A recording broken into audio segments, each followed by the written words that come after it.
Thank you for being with us today for the Jewish National Fund Virtual National Conference. We hope you're enjoying your experience and that we have brought Israel, the land and its people a little closer to you. This session, JNF on the Ground with the people of Israel, will be co-hosted by Shosh Mitzman, Jewish National Fund's energetic liaison to the MAKOM communities, and Shahar Hermelin, Jewish National Fund's indomitable Director of Tourism. Hello, everyone. Thank you for joining us. Really nice to be here with you today.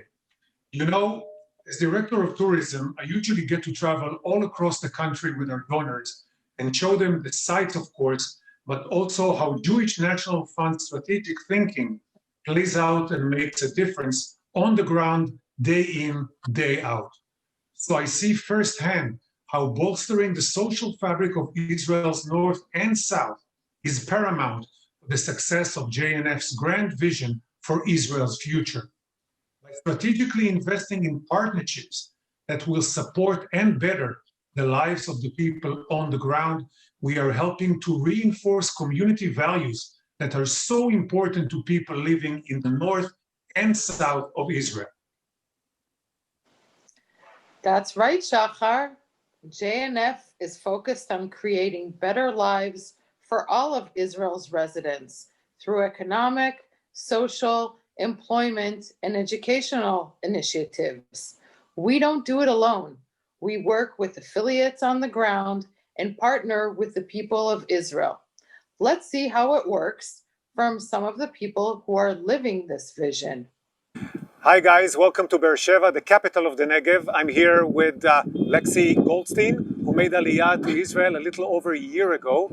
And my first question to you is, how did you make the decision to make Aliyah? To be honest with you, it wasn't such a difficult decision. You know, a lot of people made it really easy for me, like nefesh b'nefesh. But I think, you have a connection with the land, it brings something out in you and you make the decision. So how did nefesh b'nefesh help you with the whole process of coming to Israel and then settling here in the Negev? I think the biggest thing is, as opposed to if I were to move to another country, I don't have to go search through government documents to figure out what I need to do. There's a friendly person at the end of the line or at the other end of the email who has all the answers to your questions and can kind of guide you along the way, push you in the right direction. I moved to the South also because of like the guidance that I received from them and, kind of welcomed with open arms because of it. Yeah, that was my next question. So of all the places in Israel, how did you make the decision to come to Beresheva? I had only been here once before when I got lost on my way to Sderot one time. So everyone was like, why Beresheva, But I think when I heard a little bit about the Go South program and after having been at the Jewish National Fund conference and hearing about the Chalutzim Chadashim and, like the new things that they're doing out in these communities out like in the periphery sometimes in Israel, I was really attracted to that kind of ethos and that energy of people down here. So I just kind of made a leap for it and decided to go with Beresheva, and it was a good choice. Okay, so Beresheva is the most rapidly growing and developing city in Israel. Tell us a little bit about your integration here in the Negev and how you became a true Bereshevian. Okay, so first off, there's lots of people here to welcome you when you come. There's the municipality of Beresheva, there's Nefesh B'Nefesh, there's the Ministry of Aliyah. So you have all these different people that are just really eager to help you find your place and to figure it out because it's overwhelming at first. And I'd say like the first thing that you have to learn in Beresheva is you have to be really independent and figure it out. Each neighborhood is so unique and different that wherever you live, you have to kind of explore and figure it out and make friends at the Yarkan, the vegetable place, wherever you can, because it's just how you do things down here. But I would also say one of the most helpful things was I was straight out of university. I was going into my first full-time job, and I felt like, okay, am I doing the right thing? Is this what an Ola looks like? What is this? So I went to the people at the employment center, and that's really something that helped really like catapult me into life in Beresheva, because I got to understand my place in this ecosystem down here of, civil society organizations and businesses and people trying to, bring more people down to the South. And, I was connected right off the bat. Where do you work and what do you do after work? Tell us a little bit about both about work and social life here. Sure. So I work as a resource development coordinator for a Jewish Bedouin nonprofit based in Beresheva. I am the English speaker. I do lots of grant writing and things like that. And recently I've gotten to get a little bit more involved as my Hebrew has improved with like some of the programs and get to know some of the participants of them a little bit more. So it's really exciting. I had not had so much interaction with the Bedouin society before, and it was one of the best things about moving to Beresheva was getting to get to know them and really like work alongside them. And I'd say after work, Beresheva is like, it's a sleepy desert city, so it's so relaxing to go to the Park HaSofrim. There's like a library over there, and there's like events going on. There's a new cafe that was started by Hareshet, which is like a network of young professionals in Beresheva. So it's kind of like this heart of Beresheva where I got to meet a lot of people of, playing volleyball or, meeting up and going to the Pro Sheva meetings, which is also another young professionals network here in Beresheva. So yeah, I would say I kind of go to Beresheva's like watering hole after work, and if I have time for anything else, then I'll go for it. That's great. And my last question to you, one of Nefesh B'Nefesh flagships is Go Beyond. Tell us a little bit about how you were part of it and how does Go Beyond help you with settling here and living here. Sure. There's a lot of reasons. I think the Go South really kind of broadcasted that, okay, there's a community waiting for you down here. So it was a little less scary, just kind of getting off the plane with like my 3 suitcases and figuring it out, with my amount of Hebrew that was enough just to like order food and aroma or something like that. And honestly, the best thing is, Beresheva, it's an affordable place to live. It's good for, the young professional, for the student, because you can afford to live here. You can have a lifestyle where you're able to pay for more things than just your rent. And in addition, the Go Beyond South group, they offered a lot of other incentives, and there was a grant that really helped. It went towards my Ulpan. It went towards like me first getting adjusted and not understanding, okay, is this how much I pay for rent here? Is this how much I pay for a laundry machine? So it was this like extra safety net that I think had I not done the Go Beyond South program, I think it would have taken me so much longer to feel at home here and feel like really settled, like a Beresheva resident, really. So yeah. So first of all, thank you for joining us today. You definitely make a great example of a successful Aliyah story and of the great work Nefesh B'Nefesh is doing. And now back to you guys in the studio. I have to say she was absolutely amazing to meet and talk with. In 1901, Jewish National Fund's focus was on buying land and planting trees to build a nation. Today, Jewish National Fund is planting people in Israel, strengthening the nation through 21st century Aliyah with our affiliate Nefesh B'Nefesh. With the goal of nation building, Jewish National Fund infuses Israel with thousands of skilled and idealistic new citizens who drive economic growth and development. Olim are living the Zionist dream, bringing power to every aspect of Israeli society and ensuring a promising future. Lexi is proof of that. And one fun fact, interest in Aliyah has gone up by 157% since the pandemic hit. Wow, that's quite something. Speaking of Aliyah, I recently spent time with Yuvi Tashume, an Ethiopian-born social entrepreneur who is doing important work to empower the Ethiopian community. During COVID-19, the program even began pairing up young Ethiopian students with Americans abroad to help teach them English, a crucial skill for academic advancement and career success. Here, take a look. Yuvi, can you tell us a little bit about yourself? Yeah, hi. I'm glad to be here. So I'm Yuvi. Yuvi is short for Yuv Mirat, which is an Amharic name. Amharic is a language that we speak in Ethiopia. I was born in Ethiopia and made Aliyah in '84. I was one of the people that walked through Sudan with my family. And since '84, I live here. I have 4 kids. I live in Gedera. Yuvi, can you tell me how Friends by Nature has really impacted greater on the Ethiopians living in Israel as a result of being connected to MAKOM, which is JNF's affiliate? So our last name is Makom, and we are part of what's happening in this country. We want to be able to influence what's happening here, like to be able to contribute our knowledge to others. And I know for fact, if you are living, dreaming, whatever, if with people that exactly like you, it's boring. And actually, it's not teaching me different angles to see things. So I'm not being rich in my mind. So being part of Makom, first of all, it's to be open to angles that I never saw about even my community, how other people see my community. It's like opening my mind to act different in a field. And the second thing is sometimes is so frustrating, the working that we do here. And sometimes I feel, this is only my community having this problem. And when I go to Ashkenazi group, that we have similarity because we're communities, and they have the same problems, and they have maybe another solution, or Kafkazim, or whatever. I feel like I have friends that I can consult with them, and when we are together, there's like I'm teaching others how to do things, and I learn so much how to do things. So that's what Makom for me. Each community in Makom taking care of her community and around them, and so Makom mix.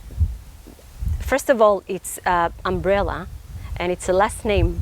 So we can impact not only one community, we can impact the whole society by gathering together. So can you tell me more specifically the types of work and the things that you've been doing with the COVID-19 pandemic? Yeah, so like I said, we are here since 2005. So we know the people here, and so we did two things. First of all, we have a community garden. And when the corona came and people was kicked out from their work, no money coming to the family, and sometimes younger generation that move out coming back because they don't have any money for renting, it's become a place that these people taking care of their kids and their grandchildren, and these grandparents start to create their own food in the community garden. So we had the community garden before, but in the coronavirus, it's become more like significant. More significant, yeah, for raising food, for mentally issues, because they can go out and be far away from each other, but working in the field. The second thing was we knew our kids that we usually helping them with a program that we called homework at home by tutoring in the home.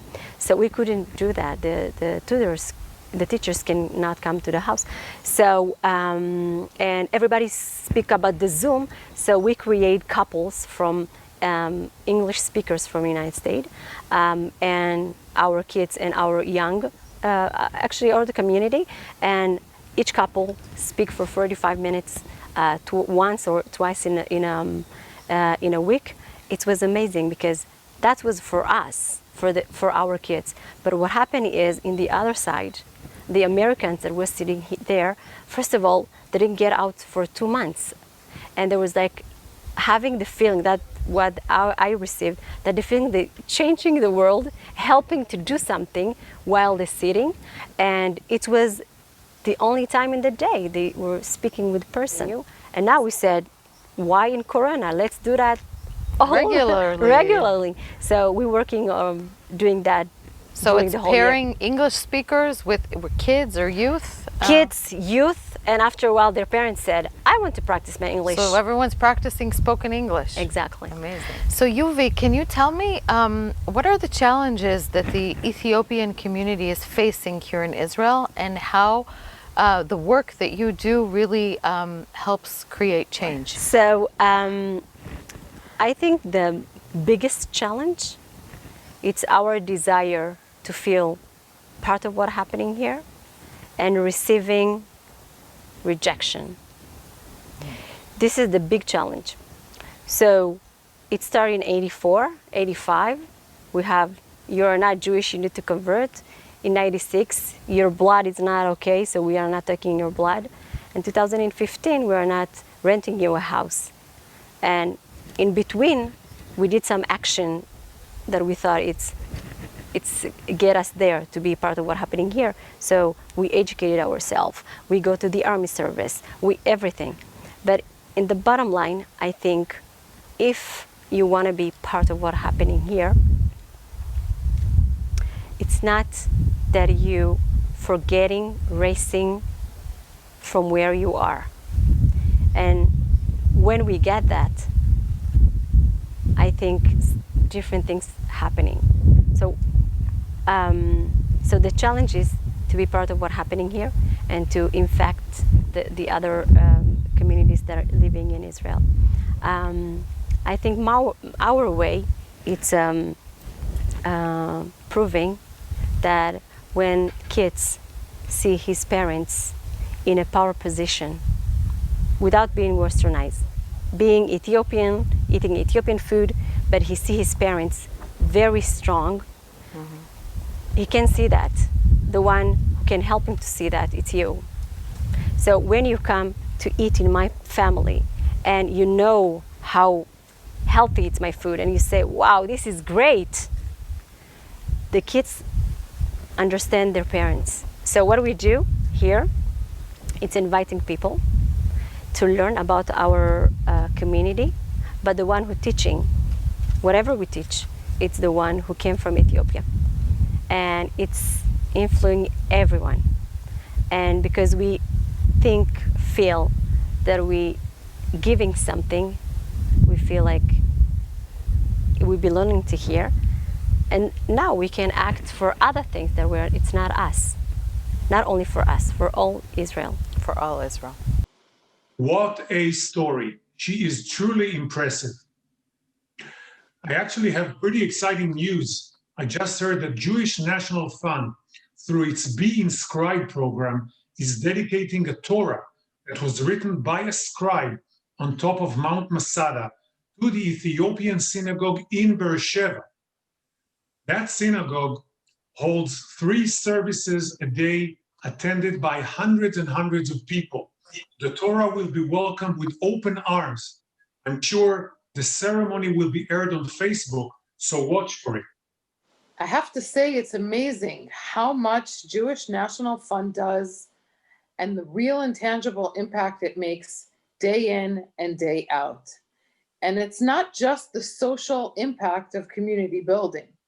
It's about protecting the land as well. Shahar had the opportunity to meet up with Daniel Henson, Chief of Security of Gush Etzion, to talk about the challenges they face fighting fires in their region and the importance of the volunteer firefighting program, the Fire Wagons JNF Fund, and the way this support is helping to create more security within the community. So we are actually here to talk about this fire wagon, one of several that were donated by JNF USA. So tell us, from your point of view, how helpful is this considering all the geographical challenges that you have in this region? Okay, so with many things, when something starts out small, the quicker you grab it, the better it is. And this is with fires as well. When it starts as small, if you're able to get there within a couple of minutes with a fire truck and deal with it, game over. If we don't manage to get there in time, it means we have to bring fire trucks from the Alon Shvut station and also from Beitar Illit. Now I'm talking in an area here, it'll take them 6 to 7 minutes to come from Alon Shvut to here. But in Meitzad and other communities like Male Amos, Yibar Nachal, which are on the back of the Dead Sea, that can take up to 25 to 30 minutes. So if they have fire trucks on site in the communities, we can get there within minutes. And not only that, once this truck is already in work, the fire brigade actually don't have to bring out any hoses. They just attach a hose to the back of this fire truck and pump water into this, and this is an extension into the actual area where the fire is happening. And the reality is that you do need to use these wagons almost on a weekly basis. So the reality is winter, summer, winter, for example, people use log fires at home and accidentally catches fire, etc. So this is on board. During the summer, because it's very dry, fires are starting, whether it's on purpose or not. But the advantage of having a truck, as you can see, it's attached to my 4x4, is we have areas like you can see behind us where it's very difficult for a fire truck to enter. They're very wide, they're very high, and they weigh a lot, which means if they go down in the valley, they're not going to be able to come back up again. Having this kind of setup means that I can go as far in as I can, start dealing with the fire. The fire brigade will come up to 100, 200 meters, and then they'll start bringing hoses out, attaching themselves to us. The fire brigade will come and give us a helping hand, because at the end of the day, I'm not a fireman, but I do realize that this thing can save lives. And when a house is going up in flames, the first thing we want to do is get everyone out, and also we want to try and save that person's house. I've been in many fires where the psychological effects of a fire in a house is only felt once they realize that their entire life's gone up in flames. Family photos, weddings, memoirs of their parents who may have passed on, etc. Having these now in the actual communities has stopped fires. We had a fire a couple of weeks ago in Pnei Kedem, electrical fault on the person's deck. Had we have not had one of these, the whole house would have gone up in flames. We managed to stop it before anything in the house was actually affected. So they're not cheap, but they're a must. Now, one of the new and exciting JNF initiatives is Firefighter Volunteers, which we want to implement all over the country. Now, living in Gush Etzion, can you tell us how important that may be for you, considering the rural area you live in and like the geographical challenges that you just mentioned? Okay, so first off, you only have a limited amount of water. If you don't realize or know what you're doing, you'll probably waste all the water before you've even dealt with the fire. So you do want somebody who has some kind of training. You really have to have somebody who's undergone a safety course, who knows how to work it, who's recognized also by the fire brigade. Again, the fire brigade here in Israel is very stretched for manpower too. When we can come on board and show what we have and what we're able to give, and they know it's coming from a body that's recognized also by the fire brigade. The JNF is recognized by the fire brigade. You guys have been working with them for years. I think it not only will multiply. There's a lot of people in the communities here who made Aliyah, and they weren't able to join the army for age reasons, and they couldn't join the police force, and they always feel that, as they say in Yiddish, that crane, that thing where we never really gave something to Israel. Here's the opportunity. We're able to give people who were unable to volunteer for first response units of the army. I could turn around and say, listen, we're building up a course now, firefighting, and you shouldn't believe you me, the list will be long. So taking all of what you just said into consideration, moving ahead, looking into the future, a few years into the future, what are your needs for this area in terms of fighting fires? Okay, so first of all, I'd love to see in every single community one of these wagons or wagons similar to this. I'd like to see people who actually know how to use them, are trained, they actually have a rota going on because they have enough manpower to man these things. Knowing that we have them within the communities and being able to do them. I mean, again, when you train somebody, it's not just a once over and everyone goes home. You actually train them, and then there's during the year 3 courses, etc., to keep up their training abilities. I'd love to see within the next couple of years, as soon as possible, because I mean we're standing out here now. It's September and it's 40 something degrees. It's boiling hot. It's boiling hot. The longer these summers continue and the hotter it gets, we're going to start seeing more fires, whether it's arson or accidental fires from somebody who lit a bonfire or a barbecue or threw a cigarette. The more we have of these wagons, it will cut the time that the fire brigade are wasting going out to fires that are not needed, they don't need to go to. And I just think it will give the community that sense of security as well, that they're able to fend for themselves. Because at the end of the day, imagine the winter when it snows here, the roads are closed, and somebody lit a nice log fire and fell asleep, and all of a sudden the rug caught fire and that house starts going into flames. The fire brigade will not be going there. They will not be able to arrive there because the roads are closed because of the snow. Knowing that you have one of these inside the actual yishuv in the community, attach it to the 4x4 and you're on your way.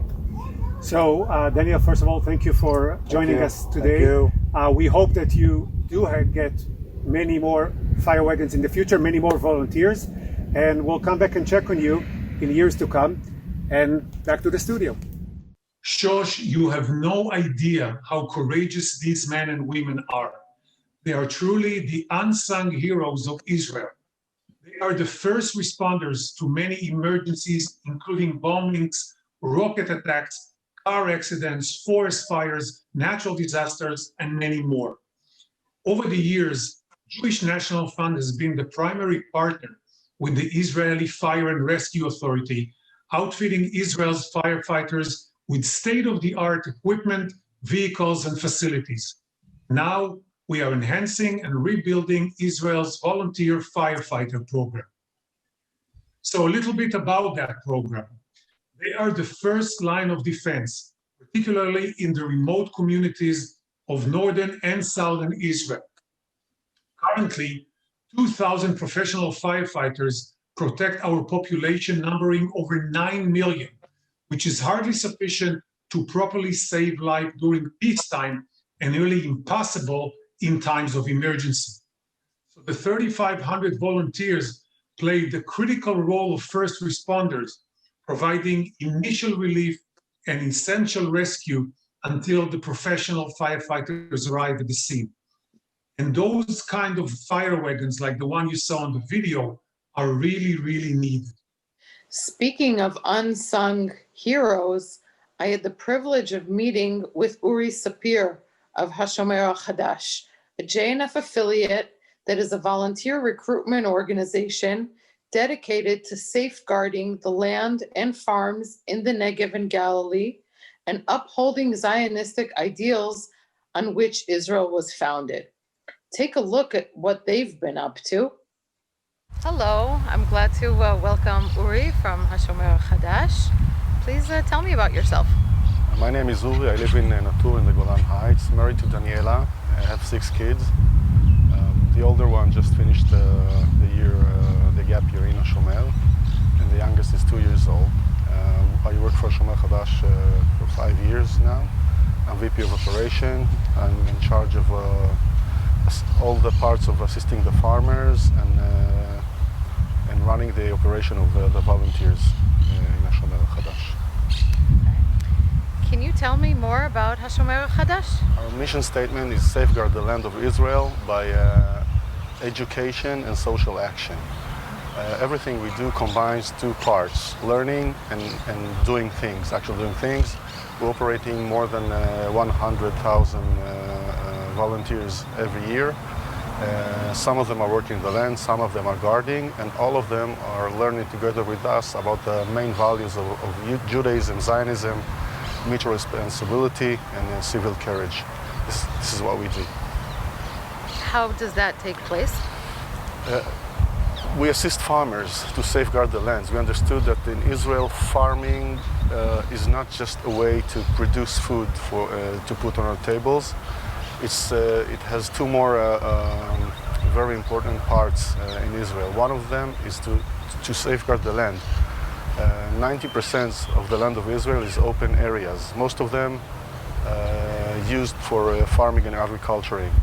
We understood and we saw that if the farmer is not strong enough, he can't get a good grip on the land, and outlaws and criminals are trying to push the farmers away, take over the lands, and then they do very bad things like selling drugs, stealing the rocks and everything. So in Israel, one of the parts that the farmers are doing is safeguard the land. The other one is that we understand that today it's very important to build a very strong contact between the people of Israel and the land of Israel. You can talk about this connection, you can write poems about this connection, and you can actually do the connection. And the best way to do it is working the land. So we bring the volunteers to work the land and safeguard the land. And I think this is the most meaningful way to build this connection between the man and the land. As we know, Israel produces a lot of the agricultural produce around the world. Can you tell me how, during this past year, and especially with the COVID-19 pandemic, how this affected what's going on at Hashomer? Yeah. Yes. First of all, in many years we actually managed to build a very big resource of working hands, mostly by volunteers, that help the farmers during the years. When we first met COVID-19, there was a very big problem. Actually, it was the peak of the season of picking the citric fruits and many other fruits. And the problem was that there were not enough working hands. The workers from Thailand ran away back to Thailand. The Palestinian Authority didn't let the workers to cross the fence and come to work in Israel. So the farmers in Israel stood against a very, very hard situation. I think it's the biggest crisis of the Israeli agriculture since the first days of the state. We talked to the heads of the agricultural section. They told us that there's more than 500,000 shekels worth fruits on the trees, more than 20,000 tons of fruits on the trees with no one to pick them. What we did, we took our volunteers, our gap years participants, our volunteers, young volunteers, old volunteers, and we started to help the farmers. In a very short time, many other programs, even not from Hashomer, Mechinot, and other years of service joined us, and actually we led them in hundreds of places, and we managed to pick 85% of the fruit. And we know for sure that if we wouldn't do that, hundreds of families, farmers, would get to bankruptcy. So this is why it was so important to build the force of the volunteers before COVID-19, because it gives you the ability to deal with very complex situations like COVID-19. What are some of the lessons that you teach your volunteers, and how do you connect them to the land of Israel? I think the first lesson is that if you believe in a goal, in a value, it's not enough to talk about it, you have to be very proactive about it. Many organizations said we're sitting and waiting for the government to tell them what to do. We decided that we're not waiting. We have to move, and we have to act, and we have to move very fast. And this is the first thing we did, and the volunteers understood it, and they joined us in very big numbers. The second one is that in many years we went to guard. We were guarding and going in SUVs and motorbikes and everything, because the main mission was to fight with the criminals. And in the minute you understand that it's not, your goal is not against someone, your goal is for someone, and our goal is to support the farmers. It doesn't matter what the mission is. We took the mission and we did it. And the third one is that when you work the land, you're making a very significant, a very strong connection to the land. I think that each and every volunteer that took part in this event of COVID-19 with the Shomer Chadash has a stronger connection to the land of Israel, to the state of Israel, and to the values of Judaism and Zionism, and this is the main thing that we try to do. So our last question, can you share with me how HaShomer Chadash is one of JNF's affiliates in Israel? How do you fit into the larger picture, the vision of building a stronger Negev and Galilee? Okay, I think it's very clear that if you will go to the Negev and the Galilee, you will see farming and agriculture all around you. This is the main thing that this is the view of the Negev and the Galil. So thanks to the generous help of JNF and the cooperation with the JNF, we're helping to preserve the Negev and the Galil as the green lands of the state of Israel that produces the food and safeguard the lands. I think it's a very important part of the vision of the JNF, and we're really happy and proud to be part of it. You know, Shosh, what amazes me about Jewish National Fund, no matter how long I've worked here, how many donors I've taken around the country, how much I know about the work we do, I still learn something new every day. And I'm still in awe of the breadth and scope of our reach and the impact we have. I agree on all counts. That concludes our session today. We hope the next time we see you, it won't be via Zoom, but here on the ground in Israel, so you can see for yourselves the great work JNF does and personally meet up with all these amazing people and so much more. Thank you so much. Thank you, guys. See you in Israel. Bye. That concludes this session. Please sign in again tonight at 7 p.m. Eastern, 4 p.m. Pacific for The Faces of Israel, Many Peoples, Many Opportunities, which will offer an in-depth view and understanding of the breadth and scope of the work Jewish National Fund does for people with special needs and disabilities in Israel. Have a great day.